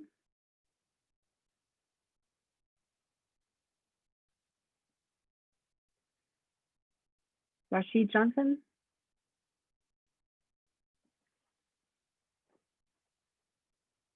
Okay. Rashid, I'm going to put you back in the waiting room for now. Oh, here you go. Can you guys hear me? Yeah, now we can hear you. Great. If you could just state your name for the record and then 3 minutes for testimony. Thank you. Yeah, I'll probably take even a little bit less. My name is Rashid Johnson. I'm an artist living and working in New York. I'm also a member of the senior board of the Guggenheim Museum. I'm currently also a math and science teacher for a second grader and a janitor in my home. So these are all of my current positions. I'm just here to talk a little bit about Lawrence and his impact on other artists. Generationally, Lawrence is an incredibly important figure, touching on influencing artists who've worked before him to very much influencing generations of artists who have worked after him. I think that his impact is fascinating in that, as far as New York is concerned, it touches on artists who work in Harlem, artists who work in the Bronx, artists who work in Queens, Brooklyn, and Staten Island, as well as Manhattan. So it's just exciting to see an opportunity for an artist as influential as him to take place in such a public space. We're obviously living in a time that's quite complicated. And when we think about the opportunities that people have to enjoy interior space and cultural spaces being hijacked by the current scenario and the pandemic, there's just an incredible generosity in the Jewish Museum being able to put this work on display and give people access to influential and important work by artists working today in that public realm. So that generosity is something that I'm deeply appreciative of. There's something really fascinating about in New York, and this is pretty much all I need to share, is that unlike a lot of cities, everyone has some familiarity and understanding of contemporary art in New York City. So that goes from the guy driving the train to the lawyer, to the Upper East Side businessman, to the electrician in Queens. You know, one of the more fascinating things is that you can often go to almost anyone in New York City and ask them where you can see contemporary art, and they can tell you more about it than they can in a lot of American cities. And to be able to continue to perpetuate that is incredibly important. and I'm excited to be in support of Lawrence's project and deeply appreciative of the new museum for attempting to put it together. Thank you very much for your testimony. We appreciate it. Absolutely. Thanks, guys. Okay. Okay, we have 2 more people in the waiting room. I'm going to bring in someone who has a device named iPad. iPad, I'm unmuting you. And if you could just state your name for the records. And Richard. you have 3. Richard Armstrong, I'm the director of the Solomon R. Guggenheim Museum on Fifth Avenue. I'm an admiring southerly neighbor of the Jewish Museum. I'm very much in favor of the proposal from Lawrence Weiner, an artist whom we all admire. I think both the scale and the message of the piece are very correct, and I like its timeliness. So from the Guggenheim, we would say, please consider it carefully. We know you've been our great allies in the past. Great, thank you very much for your testimony. We appreciate it. Okay, and then we have one more person in the waiting room, and that is Julio.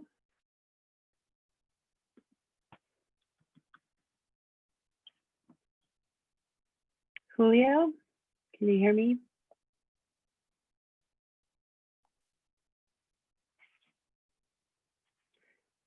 Julio, we've brought you in. You just need to accept being brought in.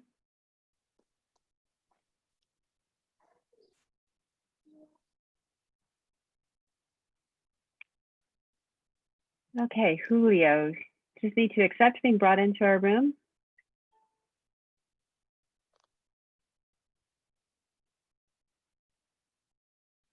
Okay.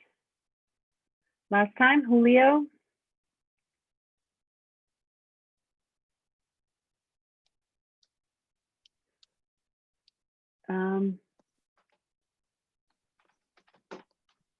Not sure that we're going to be able to connect with Julio. Okay, so why don't we move to see if there's any written testimony, and maybe we can try one more time after that. Rich, do we have any written testimony on this item? Yes, we have a resolution from Manhattan Community Board 8 recommending denial, and we have 2 letters in support, 1 in opposition. Of those 3, all of them have been heard today in live testimony. Okay, thank you. Lisa, do you want to try to see if we can engage Julio one last time? Okay. Okay, Julio, I've brought you in. Just need to accept being brought into our room.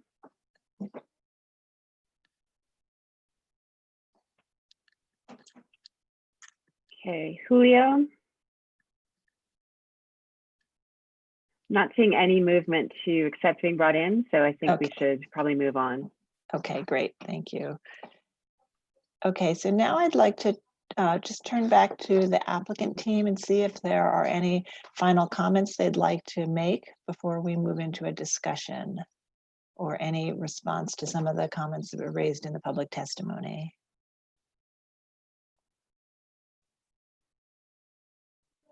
So. I know, Sarah, can you hear me? This is Ruth Beach. Yes. Okay. I just very much want to thank everybody who has spoken on behalf of this project. We're very excited about it. We very much hope the commissioners will give full consideration. We're sensitive also to the concerns of the neighborhood, and I think I can speak on behalf of our entire staff and our board when we say that we, will continue to work with you on any concerns that you have, and we really very much hope this project will move forward. Okay, thank you. And commissioners, any final questions? Okay, not seeing any hands raised. We'll move to close the hearing and begin our discussion. So Commissioner Bland, would you make a motion to close the hearing? So moved. And Commissioner Devonshire, would you second that motion? Second. Okay, all in favor? Aye. Aye. Aye. Aye. Any opposed? Okay, the hearing is closed and we're going to begin our discussion on the proposal of this banner, which is to be installed on a temporary basis, and or this artwork banner that is to be installed on a temporary basis. So Commissioner Lutfi, can I ask you to start the discussion? Sure. So, conceptually, I love this. I think this is an amazing, Lawrence Weiner is an amazing artist. This particular piece is, the messaging of this piece is important on a number of levels. The idea of integrating art into buildings and structures in our city and other cities around the world is, not, it's not uncommon. I mean, so many great artists have done it. Ai Weiwei, Jean-Claude and Christo, the modern, most recently, JR with his photographic collages. Lawrence Weiner has had a really incredible career, and I'm glad he's doing this and that the Jewish Museum wants to do this. Now, I'm going to say something that is completely, no one is going to agree with. Well, the first thing everybody will agree with. Number one, I think it's very, very important to work with that the museum and Robert Silman's firm. I mean, they're great structural engineers, work to ensure that the number of perforations and the way the building is perforated are as minimal and reversible as possible. And I think it is important that this piece be up for a short duration of time. So it's clear that it's an exhibition. One of my issues with this piece is kind of how it interacts with the architecture. And in a way, I'm almost less concerned about what it's covering than the fact that I feel like, given its size, it could just look like an oversized banner.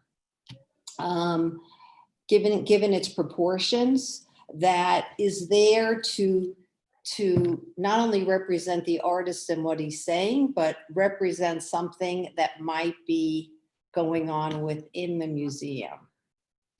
So in order for it to, I think some of, the artwork and artists whose work I've mentioned have made a big statement because their works are it's clear when you look at them that is what they're about. And I think it's important that this piece do the same.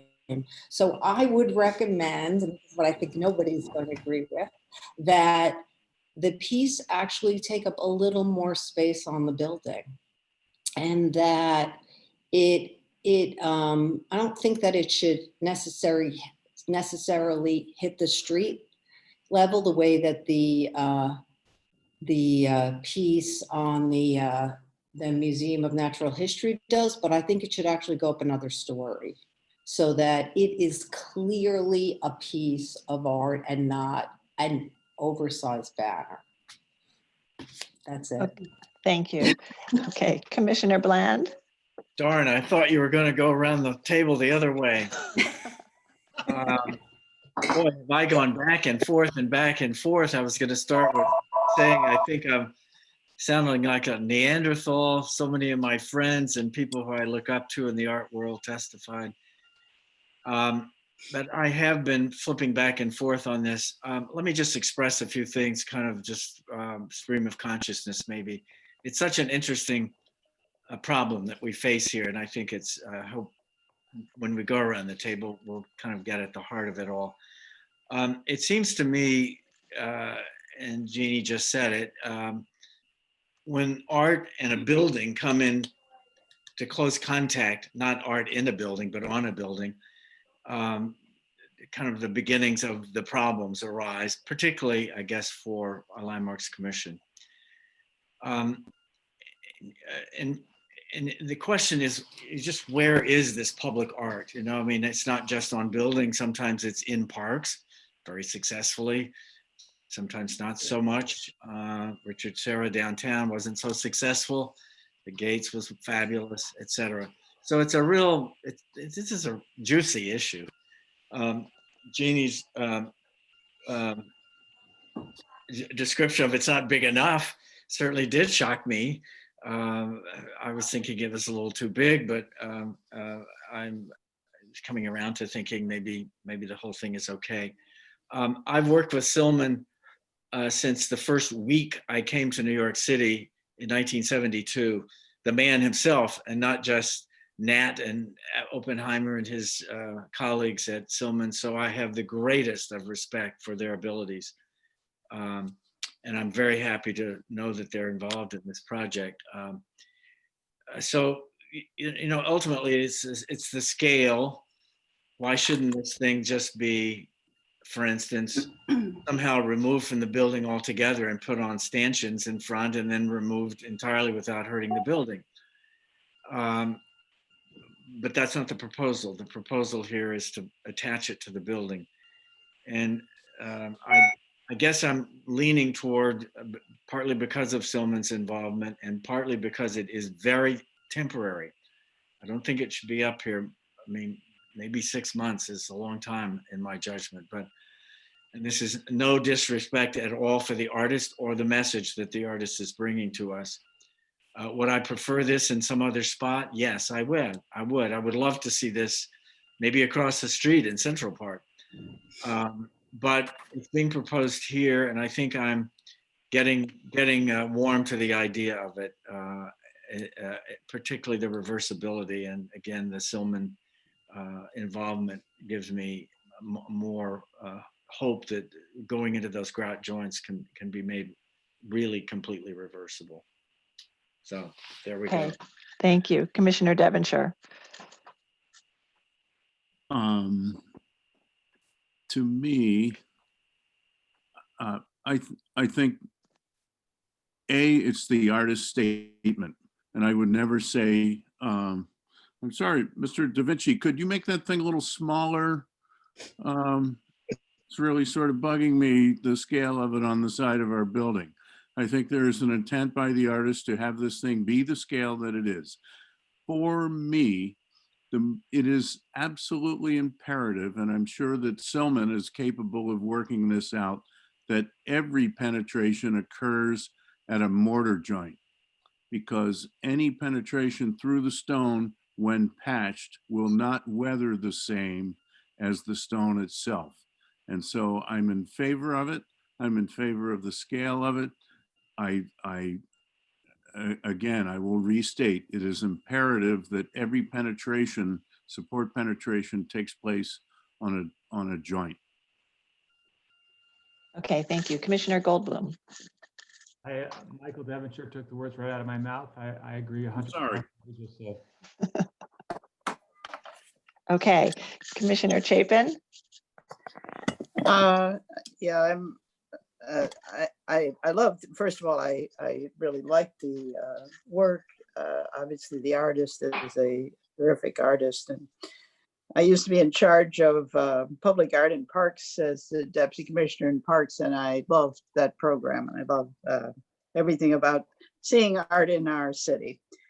I am, I'm feeling concerned about the number of anchors and brackets.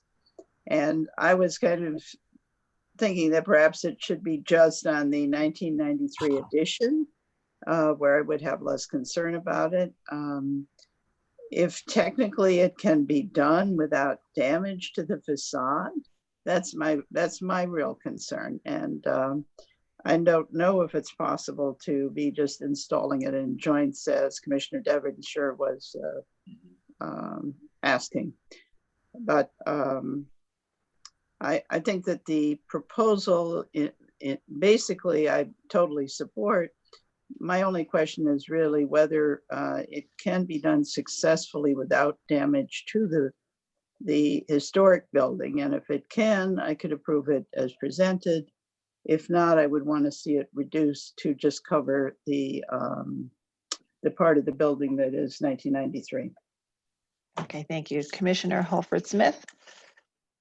I think this is an extremely exciting proposal, and I think that my only concern is the same as Commissioner Devonshire with the anchors that are going into solid stone on the addition. That if they can work out details where they can make the fasteners go through only mortar joints, that I find it acceptable just the way it is. Okay, thank you. Commissioner Shamir Baran. Thank you. If the content of the message was an important one, an inspirational one before our current condition and the shutdown around the pandemic, I think that now the actual figure of the project is especially poignant, bittersweet, tending to totally sad. In that, you know, when I was a kid in the early 70s, there were no John George's and restaurants at every block and Zara's and shopping, but there was the Met and there was a Jewish Museum and there was, you know, there were the museums, there were the symphony, and now there isn't. And the idea that this kind of, that the sign that acts as a kind of, as signs have, in a form of kind of public protest, public expression, that on some level is paltry. It's thin. It doesn't have dimension. It doesn't have craftsmanship. You know, it's without physicality, and yet it is very meaningful and powerful. The fact, though, that it covers, that it sort of displaces the building, the fact of the building, because of its size, you know, well beyond its scale, because of its size, is another aspect of the kind of the sadness that, you know, I'm sure many of us share now, in that this kind of, this sense of, you know, what are we doing? What can we do? What do we make? How do we be? You know, like, so I find this to be remarkably meaningful, but profoundly sad, because it would seem that we would want to see the building. Can't the building speak in itself with all of its, you know, ornament and its craftsmanship and its weight? Doesn't it speak? No, we can't occupy its interior. And somehow it's volumetric, its body doesn't matter. So I just think that this is an incredibly meaningful piece of artwork right now, but perhaps not in the way that it was initially intended. And the question of, I'm in absolute agreement about mortar joints or stanchions or anything that does not scar the building, I suppose. The question of the time on this, who the hell knows? I mean, why 3 months? What does 3 months mean? Why 8 months? Leave it up until we get a vaccine. I don't know. Thanks. Okay, thank you. Commissioner Gustafson. Wow. I think I'm disagreeing with Commissioner Shamir Baran in a bunch of different ways, but I'm not entirely sure. I think first of all, when I was a kid growing up in New York in the 80s, things were a little different than back in the 70s. Of course, I agree that it's poignant, but we need to start with what is the focus of our responsibility. And so, with all due respect to all those who testified and to the artist, you know, who the artist is, what he says, the timing of what he's doing, those things are certainly important to me personally, but not things that I am allowed to take into account as in my role as a commissioner. There's only one issue, and I think that is the one that Commissioner Devonshire raised, which is the appropriateness from a landmarks point of view. And we need to keep in mind here as well that while the public may not understand this, we certainly do.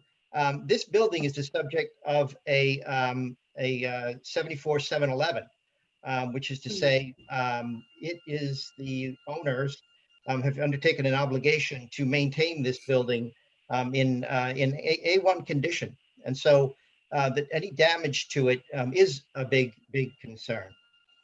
Now, that does not mean I'm going to oppose this. What it means is that I hear the Silman team putting their reputation on the line here for how protected this building is going to be and how perfect it's going to be when this is done. And that's a pretty big statement.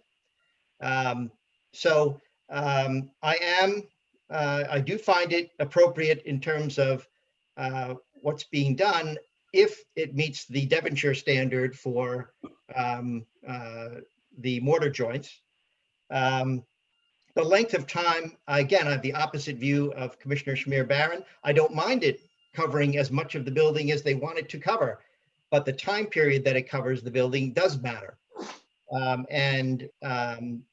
I heard was a month to install and 3 months in place because it relates to their exhibit. So with the limitation on time and the Devonshire rule, I can find it appropriate. Okay, thank you. And Commissioner Jefferson? I'm for the project, and I think the limitation of time is what makes this project powerful. It's only going to be there for 4 months. At that scale, it's a powerful statement. Okay, great, thank you.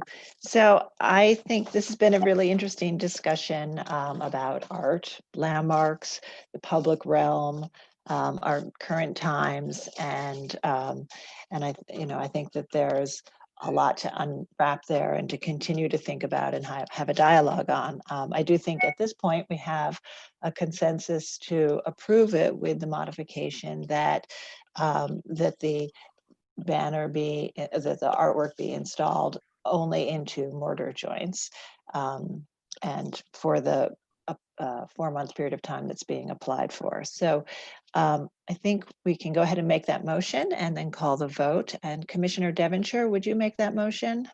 Sure.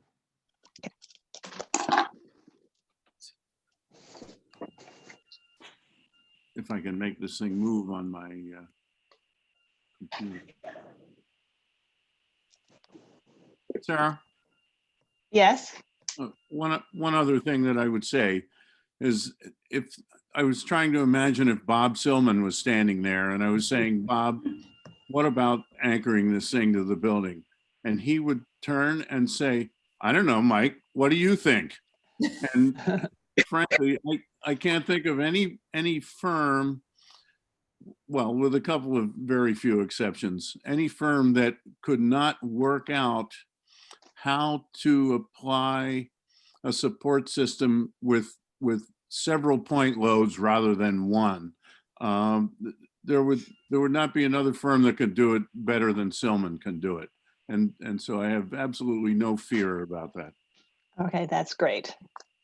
So then, in the matter of LPC 20-02758, 1109 Fifth Avenue, the Felix Warburg Mansion expanded Carnegie Hill Historic District, an application to install temporary signage. I recommend approval with a modification, finding that the proposed installation is temporary and will be in place for less than a year. The penetrations will be installed through mortar joints only at the historic portion of the building, and that the owner will replace entire limestone units in kind in the event that penetrations cause more significant damage to the facade and patching is not adequate, which it will not be. that more than half of the support bracket penetrations will occur on the facade of the 1993 addition. Therefore, the proposed work will not result in damage to the original historic fabric. And the proposed work is consistent with similar temporary installations approved at other cultural institutions, will not detract from the special historic character and architectural character of the historic district. And that the penetrations into the facade of both the original and the additional building will be made at joints only. Okay, Commissioner Goldblum, will you second that motion? Second. Okay, and Rich, will you call the vote? Chair Carroll, Aye. Commissioner Bland, Aye. Commissioner Shamir Barron, Aye. Commissioner Chapin, Aye. Commissioner Devonshire, Aye. Commissioner Goldblum, Aye. Commissioner Gustafson, Aye. Commissioner Jefferson, Aye. Commissioner Lutfi, Aye. Commissioner Holford Smith. Aye. Okay, with 10 in favor, none opposed, the motion carries. Thank you. That's approved. And I just want to note for the record that Commissioner Chen had left the public meeting before this item began. So we were 10 commissioners total. Okay. Thank you all for a wonderful day, and we've had lots of interesting items today. We started with a proposed designation and we ended with this very moving artwork. So I think it was a great day, and thank you all for your commitment and dedication as always. Take care. Thank you.